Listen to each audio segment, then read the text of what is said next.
Hi, I'm Elaine Kasket. I'm a counseling psychologist and author based in the UK. And I'm also a mum with a 10-year-old daughter who, like most other kids around the world at the minute, is home from school due to coronavirus restrictions. Schools vary a lot with respect to the resources that they're providing for their students during this really crazy and confusing time. Our school gave us a pack of materials and sent us emails with suggestions for online resources and other things that we could get on with. But I know that a lot of parents are trying to go it alone, and they're trying to divide their time between helping their kids out with schoolwork and trying to get their own stuff done, looking after the house and doing their own jobs. That's really hard. And at the moment, we're at a point where we're stressed, we're isolated. It's not the best moment for us to have really flexible, creative thinking. And so we kind of struggle along and we keep going, trying to do it, and then feeling like failures when it's not going so well and feeling really stressed out. Well, a few weeks ago, when we took our daughters out of school, I and a group of other parents of 10-year-old girls in year 5 in the UK banded together to design an online school on Zoom. And I'm here today to tell you how we did it and how we were able to create a situation that gave everybody social support, a great learning experience, and maybe most importantly, at least from the parents' vantage point, an opportunity to keep their kids busy and having entertainment as well as education while they're able to get on with their own stuff through sharing the load. So here's how you do it. First thing you need to put together an online school on Zoom is a group of like-minded people. So think, who are my kids' friends? Do I know their parents? Are they a tight group that would work well together? So think of 5, 6, our school has 7 girls altogether. Think of a group of kids that would stand a chance of working well together and get in touch with those parents to see if they'd be amenable to the idea of setting up a school together and joining forces on Zoom. So this first thing, you need people, you need cooperative parents, you need involved parents, and you need kids that are going to stand a chance of working okay together. Technical specifications, the minimum you're going to need is a good broadband connection, either good strong Wi-Fi or the facility to plug directly into the modem so that you don't have Wi-Fi problems.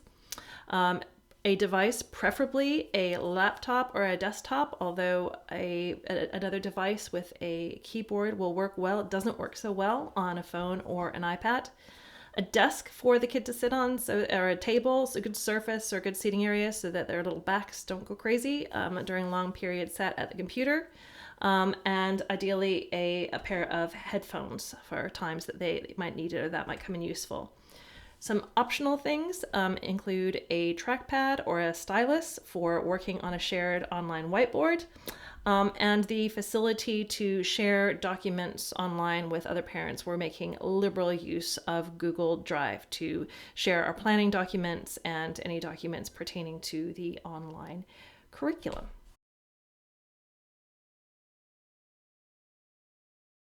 So you'll need to set up an initial planning meeting with the parents on Zoom. Ideally Zoom, because that's the platform that everybody's going to be needing to be using to get things underway. Decide things like how structured you want the day to be. How regularly do you want to have the Zoom school? Do you want to keep the subjects in the sort of same structure each day? During this kind of period of time, we decided that our girls would really benefit from the structure and they seem to respond to it very well. Other groups of kids, it might be different. So what we decided collaboratively was to have sort of English, reading, poetry, that kind of territory in the mornings. Followed by a revolving curriculum at 11 o'clock after a break with an exercise video, lunch, then an hour of maths, and then again a revolving curriculum in the afternoon from 2 to approximately 3:30, with an emphasis on arts and other things that are fun to finish out the day. That's the structure that worked for our girls, and it's important to try to work with what's going to work for kids in your group. We were informed by the curriculum at school and the national curriculum here in the UK, but we also saw it as an opportunity to do some really interesting and fun additional stuff that would be really enriching for the kids. And so we're doing what we're supposed to do, and we're giving the kids the skills that they need and keeping things up. But we are also adding a lot of other things in, as you'll see very shortly. We started out by asking parents, what do you really love? What do you like? What are you good at? And what would you like to offer? Because it was our aim to divide the week day by day and give different people responsibility for organizing a particular day, and also for pitching in with the kinds of things that they were passionate about and could offer. And as you'll see in a second, this also has extended to grandparents and aunts and all sorts of people, which is fantastic that so many people are getting involved, because there are some other people out there who are isolated too and who really want to contribute and who are bringing their talents and their passions to the Zoom school, which is an amazing community effort. What you're looking at is our shared document on Google Drive from all the parents who are involved in the Zoom school. And it's got the person who's responsible up here on the particular day. It's got some themes of the week, and it's got the days. So here we have Monday. As I said, we do comprehension and English orientated stuff in the morning. So here we have some stuff from the school pack that was given out. The girls chose an exercise video. One of the parents did music with them, music theory, although if some of them have an instrument, they can use that. We employ a maths tutor and share the load of that. You can just see there's a finance tab here. And so that tutor comes in on Mondays. And then they did a science experiment here in the afternoon on Monday. As the week went on, they did more comprehension, exercise, etc. The school wanted us to work on mindfulness and Buddhism, so I did that lecture as a psychologist who knows something about it. And they are learning a lot about Google Slides and other ways of collaborating online to do presentations. As you can see, the IT skills are built in, which is really amazing. I can't imagine the kind of meetings they're going to be having when they're our age. We employ another tutor on Wednesdays, a really amazing actress called Carly, who does poetry and stuff with them. You can see here we needed some extra materials that the girls had to get ready that day. They had a class with set and costume design from the Magic Flute. They were working on the Magic Flute last week as well, so that's a continuation. Some times tables drills with one of the parents here. And then my mother giving an art lesson from the United States, thousands of miles away, and a Kandinsky session. I'll show you the results of that in a minute. Really, really good. Again, kind of going through coding, maths, session on Medusa. They've got an assignment to make a movie trailer with iMovie based on a Greek myth. So Medusa was what they were talking about there. An online resource provided by the school, Bug Club. They chose something to read on Bug Club. Another parent did a virtual choir. Another parent did maths that day. And then a grandparent here, known as Grammar, another grandparent known as Professor Popcorn, did a session to finish off on Friday. So as you can see, it's an incredibly creative thing, contributed to by loads of people, that aligns with the national curriculum and what the school wants them to do, but also has a tremendous amount of flexibility that starts from the starting point of who do we have, what do they love, and what would they really like to offer.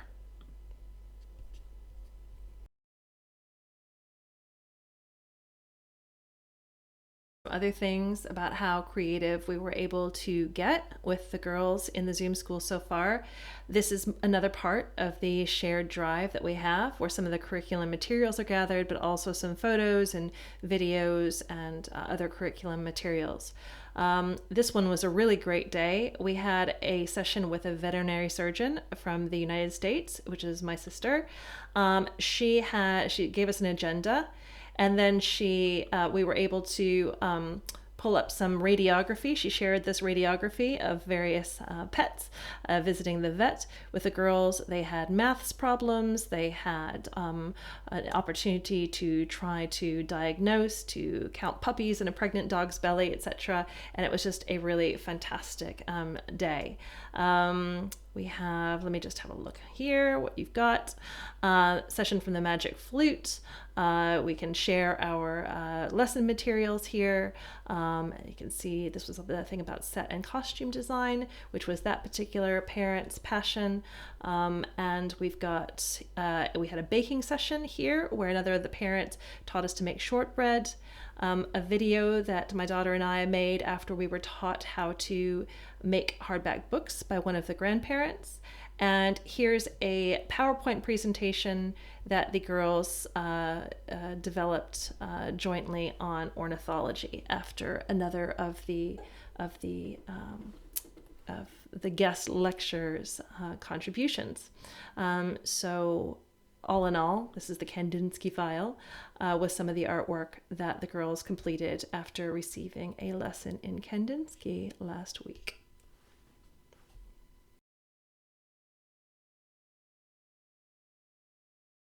Already got the knowledge that'll come in handy here. But for those of you who aren't familiar with screen sharing on Zoom, I'm going to take you through a couple of things that will help. I usually tend to go up here into meeting and start share, but you could equally do Shift Command S or hit share down there, and you'll get a number of different options. So the option that I want in this instance is the Microsoft PowerPoint. I mentioned that we did mindfulness and Buddhism with the girls last week, and so I'm going to select what I'm going to share. Microsoft PowerPoint there, and I'm going to go ahead and get that big. And at this point, the girls are seeing what you are seeing. Any videos that I have in the PowerPoint, I've embedded. I've grabbed the clips using clip grab so that they're just there and ready to play. And you take them through the presentation in the normal way. Oops, don't allow. Didn't anticipate that. Got it. Just installed a new operating system, so it's giving me a little bit of difficulty. Okay, so I'm stopping that share there, and I've decided that I want to share something else. So this time I'm going to go up here and I'm going to put Start Share, and I'm going to choose the online whiteboard. We use the online whiteboard when the girls are doing maths problems, either for us to demonstrate or for us to see how they're working things out. And so if they have, this is where the optional materials of a trackpad with a special stylus come in, but you can also just use, I'm just using my mouse and my finger for this rather than any specialized equipment. So that's massively useful, particularly in the math sessions.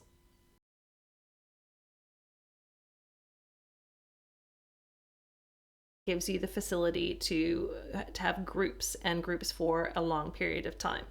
And so I have a Zoom Pro account anyway, and what I did was I made that the online school account. The parents share the load of the fee for that, the monthly fee for that account. By the time we all contribute, it's just a couple of pounds per month. And that gives us not just the ability to have online school all day long, every day with these 7 girls, but it also gives us important features like breakout rooms. So breakout rooms is a really brilliant thing that we've only been doing in the last week in online Zoom school, but it's worked out extremely well because sometimes it's just not possible or not useful for all 7 girls to be working on something together. There's a real cacophony, and some people might get neglected, and they don't necessarily have the independence or the autonomy to go off and work on their own. So breakout rooms button here, you can assign kids automatically or manually and decide how many meetings you want them to go into. And then you create those breakout rooms. And you as a host, and I as each new guest lecturer or each new parent comes in to manage a part of the day, we assign the host on to the next person so that that person is always able to control what's going on. The host can pop into each breakout room to see what's going on. They can decide when the kids need to come back into the big meeting. And so they're given a task to do and to complete in a certain amount of time. They go off in the breakout rooms and then eventually come back. So we wouldn't be able to do this without the Zoom Pro plan, and it's something that you'll need to have. Obviously, you don't have to do breakout rooms, and if you've only got a small handful of kids, you might not do it at all. But once our school grew to 7 kids, it became something that in due course was really, really useful, and they've gotten a lot out of it. So there's lots of great videos online on YouTube and via the Zoom platform as to how to organize and manage breakout rooms, so you can have a look at those.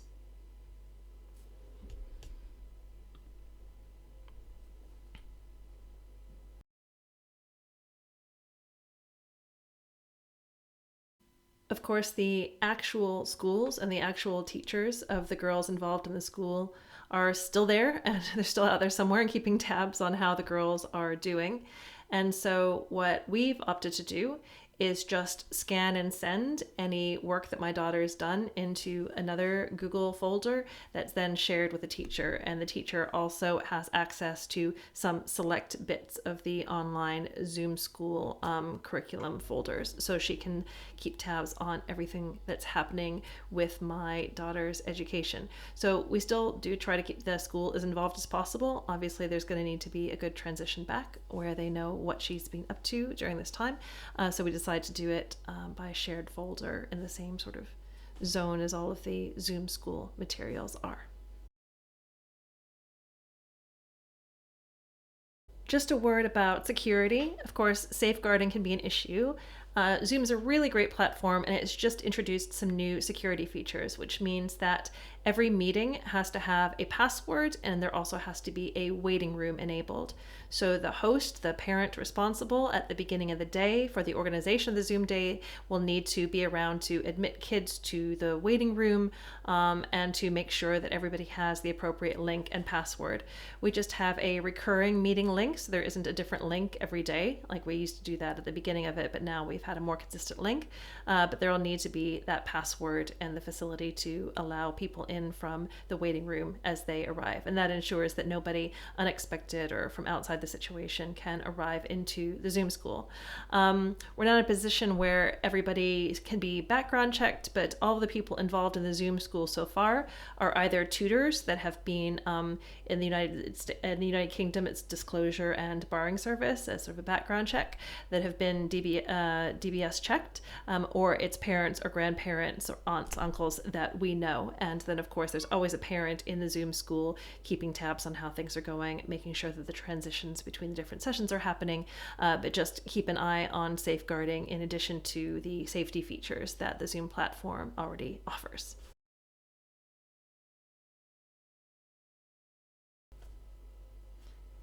Guys, the time of coronavirus is a really tough and strange time in all sorts of ways. I have an only child, and obviously that only child is struggling to cope with being away from all of her social activities in her school and her friends. And this online Zoom school that we've created has been the most amazing boon, where instead of being bored, she's been happy and laughing and engaged and connected with her friends for the last 3 weeks that she hasn't been able to be physically with them. We've also seen so many really joyous, really moving experiences with involvement from loving grandparents who are themselves often self-isolating, or aunts and uncles from near and far. And as I said earlier in the video, everybody's been bringing their talents and their passions to this enterprise, and it's community that becomes really, really important at a time like this. And technology that is available to many of us is something that can really help us stay connected to that community. Isolation doesn't have to mean separation or lack of community. And this is something that can be used to really help parents juggle and balance it all. The relationships that I have with the other parents in the Zoom school have become increasingly important. It feels massively mutually supportive, and all the parents involved in the online Zoom school are able to get on with helping out their other kids in other years and or their own work without it being anywhere near as much of a challenge as it would have been otherwise. So I really encourage you to think about this option for yourself, especially as the weeks or possibly even months roll on. You do not have to go it alone if you have the basic technological requirements that I outlined at the beginning of the video. Really use your creativity and your community to get something beautiful going in the time of coronavirus. Hopefully things will get back to normal eventually, but in the meantime, just because it isn't what the usual thing is or what the best possible option might be, that doesn't mean that you can't construct something that's just as wonderful and just as beautiful, and in fact has some really amazing features that they might not be getting in in-person physical school. So best of luck thinking about all you parents out there as you are grappling with the situation that we're presented with at the moment. And I hope this video helps you tackle it with more interest and creativity and optimism and curiosity than maybe you were feeling 15 minutes ago. Thanks so much for listening. I would love to hear about your experiences. Please get in contact with me if you would like. I have 2 email addresses, contact@drelaineKasket.com or write, WRITE, @elainekasket.com. Good luck, everybody.